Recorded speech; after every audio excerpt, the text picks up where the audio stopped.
Hello students.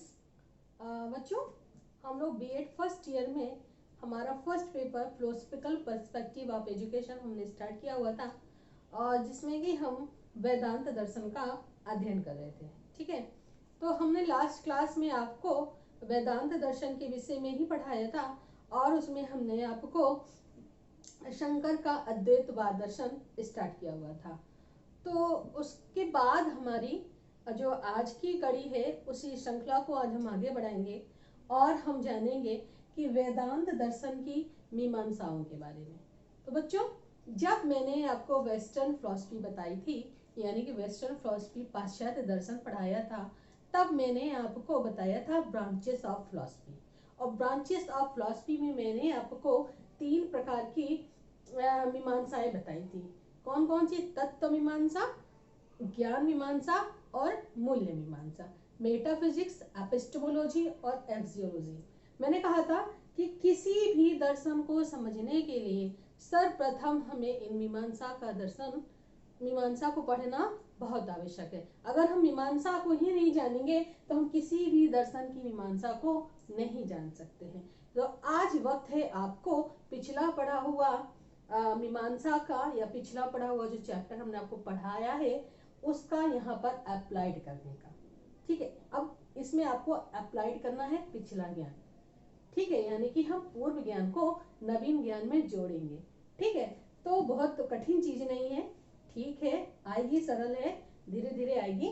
तो अब हम इसमें देखेंगे सबसे पहले कि वेदांत दर्शन के अनुसार जो हमारी मीमांसा है, सबसे पहली मीमांसा कौन सी है? तो पहली मीमांसा है हमारी तत्व मीमांसा। तो स्टार्ट करते हैं हम तत्व मीमांसा के बारे में।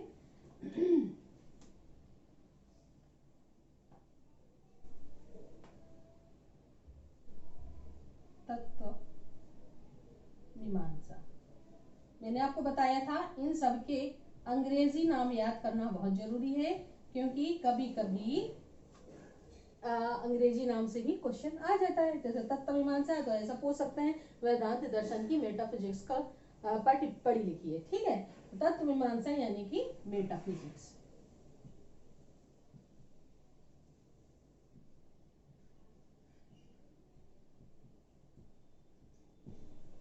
मैंने आपको बताया था कि मेटाफिजिक्स में हम बेसिक एलिमेंट की बात करते हैं। किसकी बात करते हैं?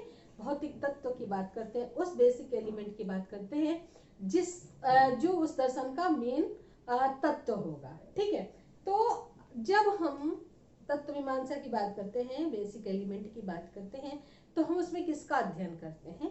हम इसमें जीव का, जगत का, मनुष्य का, आत्मा का, परमात्मा का, जड़ का, चेतन का। तो हम किसका इसमें अध्ययन करेंगे?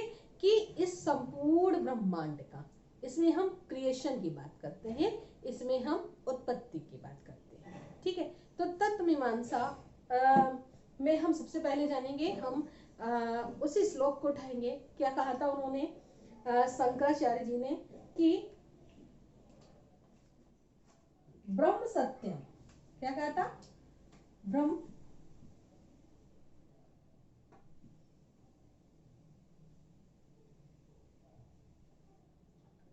सत्यम जगत मिथ्या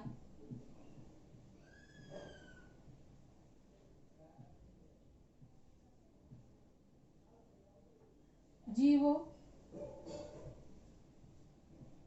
ब्रह्म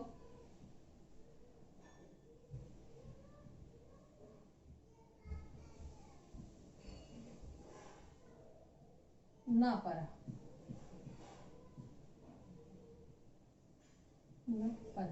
ठीक, ब्रह्म सत्यम जगत मिथ्या जीवो ब्रह्म न पर। ठीक, ये बात इन्होंने कही थी शंकराचार्य जी ने। अब इसी श्लोक से हम इस दर्शन की, यानी कि वेदांत दर्शन की तत्व मीमांसा को देख लेते हैं। तो स्टार्ट करते हैं वेदांत दर्शन की तत्व मीमांसा को।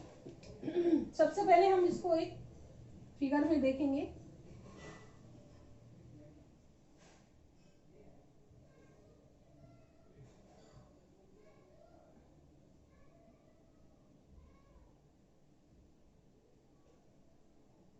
इस प्रकार से हम इसमें शॉर्ट पॉइंट बनाते जाएंगे और आपको समझाते जाएंगे। ठीक है,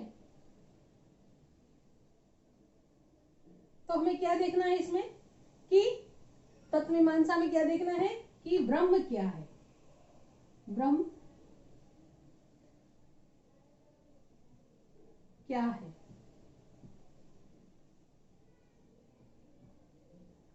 ठीक, फिर देखेंगे हम कि जीव क्या है।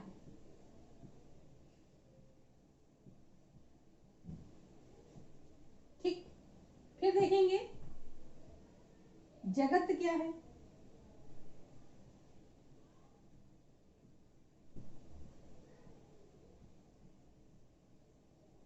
और फिर देखेंगे मनुष्य क्या है। ठीक, तो हम तत्वमीमांसा में इन सभी मुख्य बिंदुओं पर चर्चा करते हैं। ठीक है, तो वेदांत दर्शन के अनुसार ब्रह्म क्या है, ब्रह्म सत्य है, कह रहा ना ब्रह्म सत्यम, ब्रह्म क्या है, सत्य है, यानी कि ब्रह्म आदि है, अनंत है। हमने आपको पिछली क्लासेस में ब्रह्म के बारे में सारा कुछ बता दिया था। अब बस हम छोटी छोटी चीजों को लेकर चलेंगे और कम शब्दों में अपने कोर्स को सटीक रूप में पूरा करेंगे। ठीक है, ब्रह्म क्या है, आदि है, अनंत है,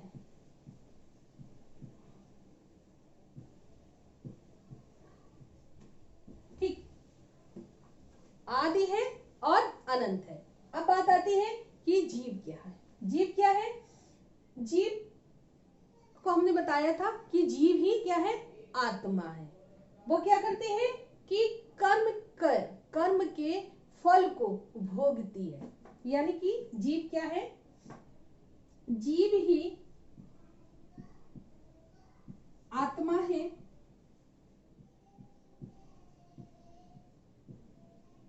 जो कि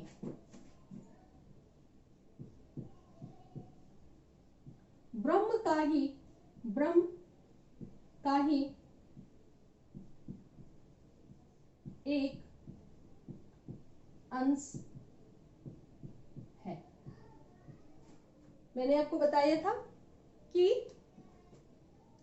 वेदांत में दो प्रकार की सत्ता हुई थी। कैसे हुई थी कि हमारा जो एक सुपर पावर था उसी से एक पावर और निकली थी, तो सुपर पावर को नाम दिया गया था गॉड।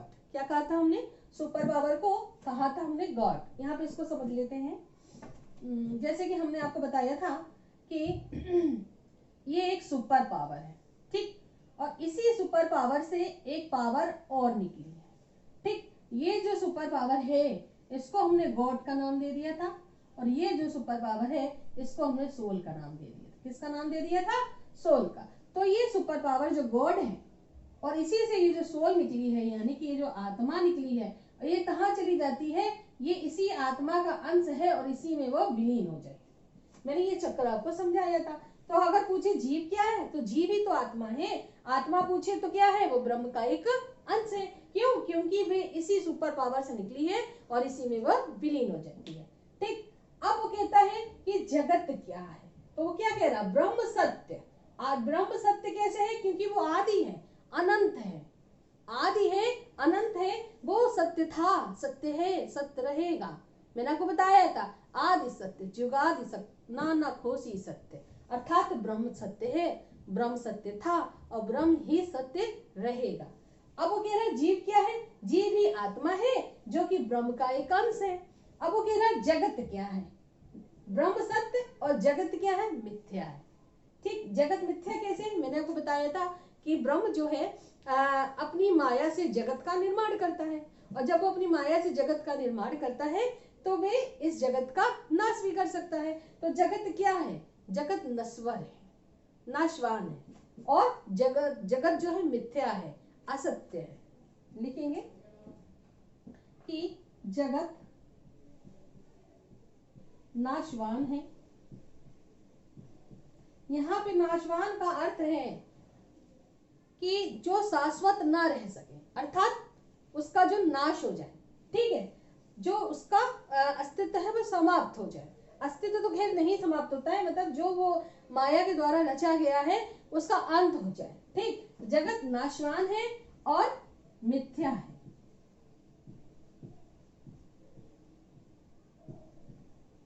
मिथ्या है। ठीक है, अब बात आती है कि मनुष्य क्या है। मनुष्य क्या है, तो शंकराचार्य जी ने अपने वेदांत दर्शन में, अद्वैत वेदांत दर्शन में मनुष्य की क्या संकल्पना की है। उसने कहा है कि मनुष्य जो है वे सर्वशक्तिमान है। मनुष्य जो है सर्वशक्तिमान है और सारी शक्तियों के साधन, सारी शक्तियों की स्रोत उसके भीतर है। लेकिन क्या होता है कि माया का आवरण जो है वो उसके ऊपर चढ़ जाता है और माया के आवरण के कारण वे अपनी शक्तियों को भूल जाता है। ठीक है, और जैसे ही उस माया का आवरण उसके ऊपर से हटता है तो वे स्व की पहचान कर लेता है। जैसे कि मैंने आपको बताया था, देख लेंगे इसको भी, मैंने आपको बताया था जैसे कि ये सन है और इसको मैं ब्रह्म मान लेती हूँ। ठीक है, इस सन को जब ये काले घनेरे बादल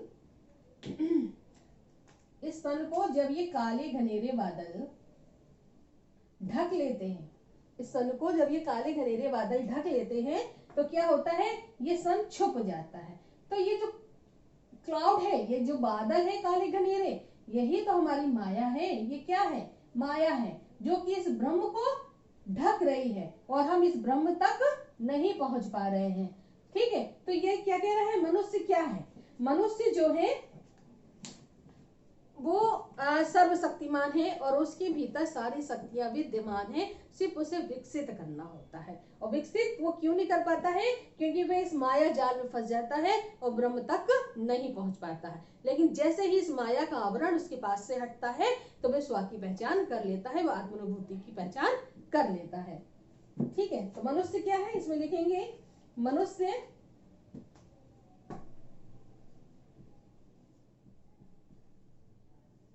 सर्वशक्तिमान है।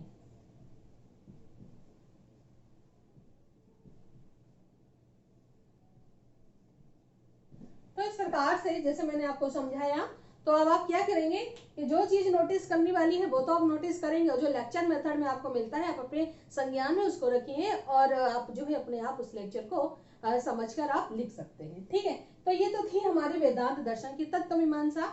कि तत्व मीमांसा में हम सबसे पहले अध्ययन करते हैं कि ब्रह्म क्या है, जीव क्या है, जगत क्या है, आत्मा क्या है, परमात्मा क्या है, मनुष्य क्या है, इन सभी चीजों का अध्ययन करते हैं। तो अगर हम यहाँ आत्मा भी जोड़ देंगे तो आत्मा क्या है, इस ब्रह्म का अंश ही तो है, और परमात्मा क्या है, परमात्मा ही तो ब्रह्म है।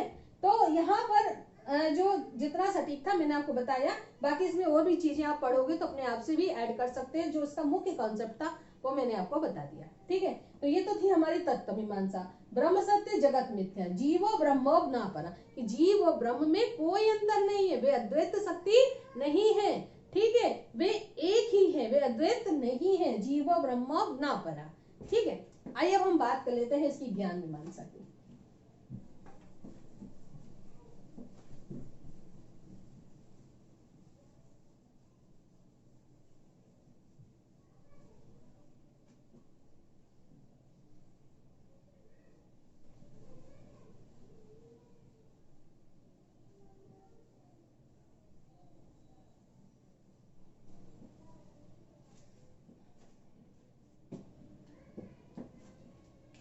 ज्ञान मीमांसा यानी कि एपिस्टेमोलॉजी, ज्ञान मीमांसा।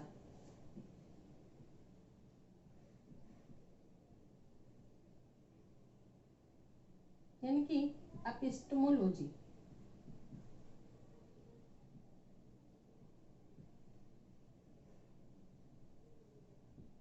ठीक है, अब एपिस्टेमोलॉजी में मैंने आपको क्या बताया था कि हम किसका किसका ज्ञान प्राप्त करते हैं। ज्ञान मीमांसा में हम जानते हैं कि देखते हैं कि ज्ञान क्या है, ज्ञान प्राप्ति के साधन क्या है, किन किन विधियों से हम ज्ञान प्राप्त कर सकते हैं। तो ये सारी चीजें हम किस में देखते हैं, ज्ञान मीमांसा में देखते हैं। ठीक है, तो हम सबसे पहले देखेंगे इसमें कि वेदांत दर्शन के अनुसार ज्ञान क्या है। ज्ञान की संकल्पना को हम देख लेते हैं।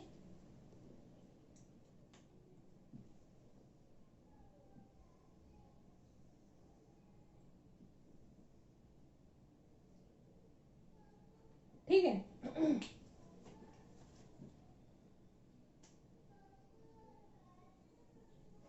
इसमें हम दो चीजों का अध्ययन करेंगे कि ज्ञान क्या है और ज्ञान की विधियां, ज्ञान की विधियां।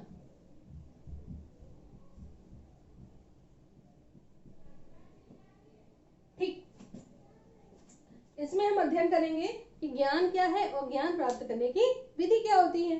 तो ज्ञान से यहाँ पे मतलब है, शंकर कहता है, शंकराचार्य जी कहते हैं कि सच्चा ज्ञान वह है, सच्चा ज्ञान वह है जो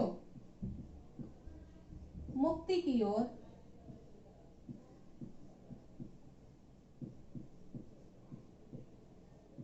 ले जाए। ठीक है, सच्चा ज्ञान वह है जो मुक्ति की ओर ले जाए। ठीक है, यहां पर मुक्ति का अर्थ है मोक्ष से। किससे अर्थ है? मोक्ष से। ठीक है, अब जैसे कि उन्होंने कहा था कि सा विद्या या विमुक्त है, सा विद्या या विमुक्त है। विद्या वह है जो मुक्ति दिलाए। किससे मुक्ति दिलाए? हमारे दुखों से, हमारी पीड़ाओं से, हमारी शंकाओं से, भ्रम भ्रामक कल्पनाओं से, प्रतियोगिताओं से, प्रतिस्पर्धाओं से, मानसिक तनाव से और द्वैत के भाव से कि ये द्वैत नहीं है, ये अद्वैत है, ये दो शक्तियां नहीं है, ये एक शक्ति है। और ज्ञान क्या है? ज्ञान वह दिव्य दृष्टि है, ज्ञान वह दिव्य दृष्टि है जो हमें ब्रह्म के दर्शन कराती है। किसके दर्शन कराती है? ब्रह्म के दर्शन कराती है। तो उस प्रकार के ज्ञान को वे सच्चा ज्ञान कहते हैं, जो हमें आत्म की अनुभूति कराए, जो हमें ब्रह्म से मिलाए, जो हमें मुक्ति दिलाए। वे ज्ञान को ये सच्चा ज्ञान मानते हैं। फिर बात आती है कि ये ज्ञान की विधियां कौन कौन सी हैं, कि किन किन विधियों के माध्यम से हम ज्ञान को प्राप्त कर सकते हैं। ठीक है, तो यहाँ पर हम देखेंगे कि इन्होंने ज्ञान की विधि के बारे में बताया था कि ज्ञान की विधियां इन्होंने दो प्रकार से बताई थी। एक बताई थी परा विधि और एक बताई थी अपरा विधि। ठीक है, यहाँ पे देख लेते हैं इसको। ज्ञान की विधियां दो प्रकार से, परा और अपरा। ठीक, परा में क्या था? व्यवहारिक लोक ज्ञान था। क्या था? व्यवहारिक लोक ज्ञान था।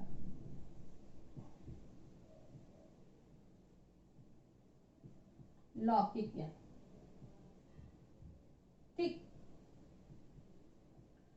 और इसमें क्या था? आध्यात्मिक। क्या था? आध्यात्मिक। आध्यात्मिक ज्ञान। तो इस प्रकार से इन्होंने दो प्रकार के ज्ञान बताए थे। इनको प्राप्त करने की अलग अलग शिक्षण विधियां भी बता दी थी। ठीक है, जैसे इन्होंने अपरा में बताया था कि अपरा में आपको श्रवण, मनन, निधिध्यासन, इन विधियों के द्वारा हम ज्ञान को प्राप्त कर लेते हैं। अब आध्यात्मिक में उन्होंने क्या बताया था, यानी कि परा ज्ञान को प्राप्त करने के लिए उन्होंने बताया था कि श्रवण, मनन, निधिध्यासन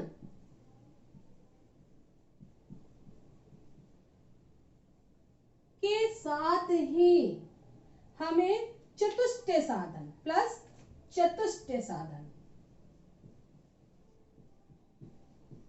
चतुष्टय साधन, ये जो इन्होंने विधि बताई है, श्रवण, मनन, निधिध्यासन प्लस चतुष्ट साधन के माध्यम से हम परा ज्ञान को प्राप्त कर सकते हैं। और श्रवण, मनन और निधिध्यासन से हम अपरा ज्ञान को प्राप्त कर सकते हैं। ठीक है, आगे आने वाले चैप्टर्स में हम आपको ये चतुष्ट साधन के बारे में बड़ा ब्रीफली बताएंगे। अभी इसको हम यहाँ से इतना ही समझते हैं। ठीक है, तो ये तो था हमारी इस सब्जेक्ट की यानी कि वेदांत दर्शन की ज्ञान मीमांसा कि ज्ञान क्या है। सच्चा ज्ञान वह है जो हमें मुक्ति की ओर ले जाए। और ज्ञान की विधियां क्या है, दो प्रकार से है, पराविधि अपराविधि। पराविधि में हम आध्यात्मिक ज्ञान का अध्ययन करते हैं। आध्यात्मिक ज्ञान के लिए हमें श्रवण मनन और निधिध्यासन और प्लस हमारे चतुष्ट साधन जो उन्होंने बताए हैं उसका अध्ययन करते हैं। ठीक है, और अपराविधि में क्या होता है कि हम श्रवण मनन और निधिध्यासन के माध्यम से हम ज्ञान की इस विधि से हम इस ज्ञान को प्राप्त कर सकते हैं। ठीक है, ये तो थी हमारी ज्ञान मीमांसा। अब हम बात करते हैं इसकी तत्व मीमांसा की। आई थिंक आप लोगों को समझ में आ रहा होगा, बच्चे थोड़ा ध्यान दीजिए इसमें। ठीक है, और इसको मैं इरेज कर देती हूँ।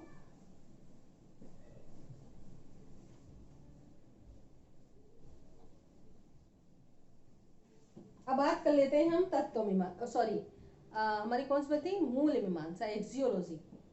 ठीक, मूल्य मीमांसा।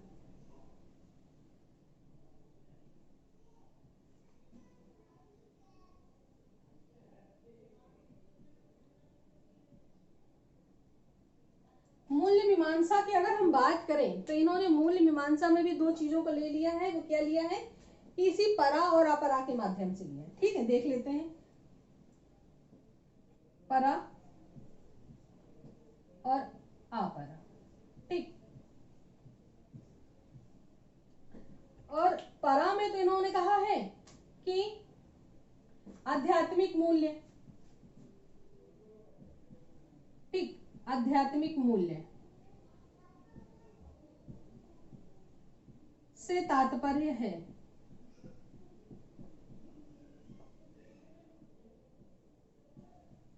जो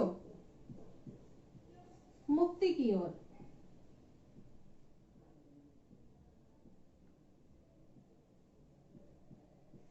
दिशा निर्देश करें।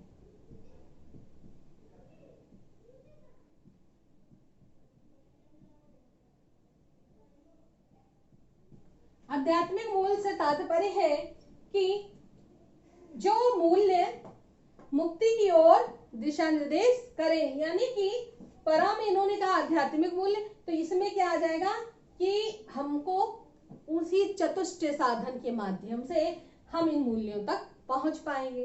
ठीक है, तो अपरा में इन्होंने क्या बताया, अपरा में इन्होंने कहा कि अपरा में इन्होंने बताया कि जब मनुष्य समाज में रहता है तो वो क्या हो जाता है, लोक में रह के वो लौकिक हो जाता है। तो लौकिक में रहने के कारण, इस लोक में होने के कारण, लौकिक होने के कारण उन्हें अपने प्रत्येक कर्तव्य को, वो मूल्य किसको कह रहे हैं, कर्तव्य को कह रहे हैं, कि प्रत्येक कर्तव्य को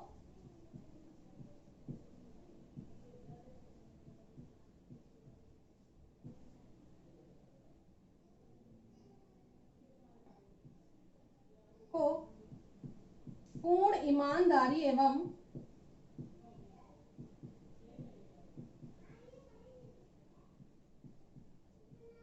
निष्ठा के साथ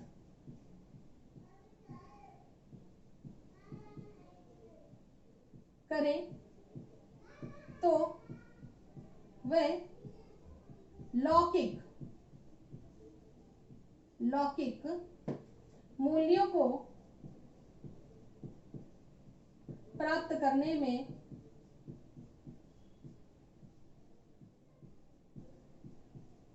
सफल हो जाता है।